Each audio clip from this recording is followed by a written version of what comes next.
علامہ صاحب مجھے بتائیں کہ ابو بکر عمر کا شمول کس گروہ میں اس آیت کے نزول کے وقت؟ ان لوگوں میں ہیں جنہوں نے اپنی آواز دھیمی رکھی ہے، اللہ نے ان کی مدح کیا، یا ان لوگوں میں جنہوں نے اپنی آواز بلند کی، ان کے اعمال حبط ہو گئے؟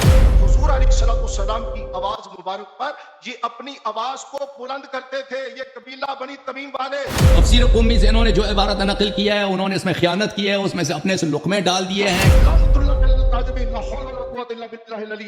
میں نے ساری عبارت پڑھ کر سنائی، دوبارہ پڑھ کر سنا دوں؟ میں نے یہ نہیں کہا کہ نس الفاظ تھے، ان کو ریپلے کر دیں، انہوں نے جو اپنے پہلے 15 منٹ میں نس الفاظ تھے۔ سورہ حجرات میں اللہ تعالیٰ نے شیخین کی مذمت کی ہے، تعریف نہیں کی ہے۔ کسی بھی جماعت عمریہ کے عالم نے ان آیات کے نزول کو شیخین کے مناقب میں ذکر نہیں کیا، کیونکہ بہت واضح ہے کہ اللہ تعالیٰ نے مذمت کی، انہوں نے جو عمل بجا لایا۔ بخاری میں، دوسرے مصادر میں، نسائی میں، ترمذی میں صحیح اسانید کے ساتھ، جن کے سند پہ کوئی اشکال نہیں ہے۔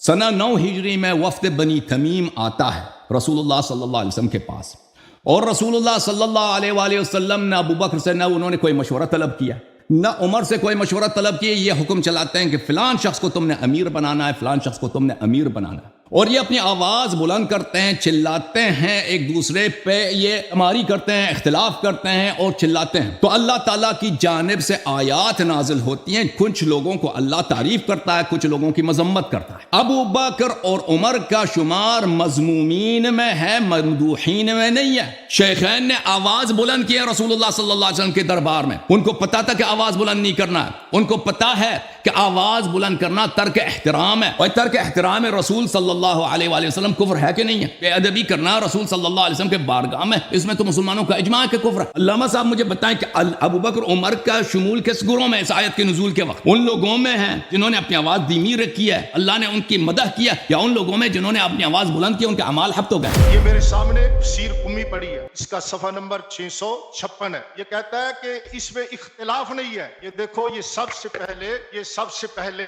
تفسیر قمی صفحہ نمبر 656 یہ کہتا ہے نازلت فی وفد بنی تمیم، کہ یہ وفد بنی تمیم کے بارے میں نازل ہوئی۔ کانو اذا قادموا علی رسول اللہ صلی اللہ تعالی وسلم، جب وہ نبی پاک کی بارگاہ میں حاضر ہوئے، وقفوا علی باب حجراتہ، فنادوا یا محمد، حضور علیہ السلام کے حجرہ مبارک کے باہر کھڑے ہو کر انہوں نے حضور کو ندا کی، یا محمد صلی اللہ تعالی وسلم اخرج الینا، حضور ہماری طرف تشریف لائیں۔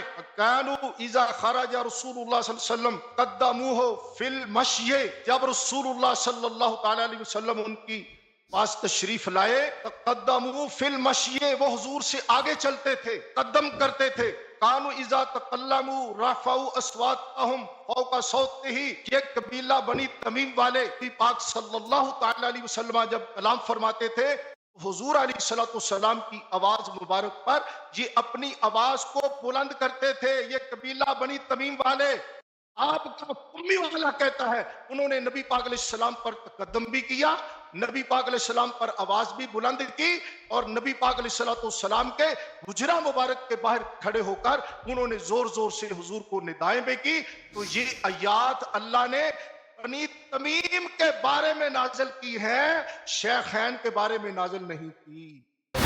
بسم اللہ الرحمن الرحیم۔ محترم ناظرین، آپ نے غلام مصطفیٰ نوری صاحب کا بیان آپ نے سن لیا۔ انہوں نے ادعا کیا ہے کہ یہ آیات شیعہ کتب میں موجود ہے کہ ابو بکر اور عمر کے متعلق نازل نہیں ہوئے، بلکہ کسی اور واقعے میں نازل ہوئے۔ انہوں نے یہ ادعا کیا، اور یہ ان کی بہت بڑی جھوٹ ہے۔ کسی شیعہ کتاب میں کوئی ایسی بات نہیں ہے کہ یہ ابو بکر عمر کے متعلق نازل نہیں ہوئے۔ تفسیر قمی سے انہوں نے جو عبارت نقل کی ہے، انہوں نے اس میں خیانت کی ہے، اس میں سے اپنے سے لقمے ڈال دیے ہیں کہ اس میں یہ عبارت انہوں نے داخل کی کہ ابو بکر عمر کے متعلق نازل نہیں ہوئے۔ کہتا ہے جی کہ میں نے وہ تفسیر قمی میں الفاظ اپنی طرف سے داخل کیا، لعنت اللہ علی الکاذبین، لا حول ولا قوت الا باللہ العلی العظیم۔ میں نے ساری عبارت پڑھ کر سنائی، دوبارہ پڑھ کر سنا دوں؟ میں نے یہ نہیں کہا، میں نے یہ نہیں کہا، میں نے یہ نہیں کہا۔ پھر انہوں نے مجھ پہ تہمت ڈالا ہے۔ بھائی میں نے کہا تھا کہ انہوں نے کہا تھا کہ تفسیر قمی میں لکھا ہے کہ ابو بکر عمر کے متعلق نازل نہیں ہوئی۔ ان کے نص الفاظ تھے، ان کو ریپلے کر دیں۔ انہوں نے جو اپنے پہلے 15 منٹ میں انہوں نے ایک اس کے نص الفاظ تھے، انہوں نے کہا تھا کہ تفسیر قمی کے ترجمہ کرتے ہیں، انہوں نے کہا تھا یہ ابو بکر عمر کے متعلق نازل نہیں ہوئے۔ قمی والا کہتا ہے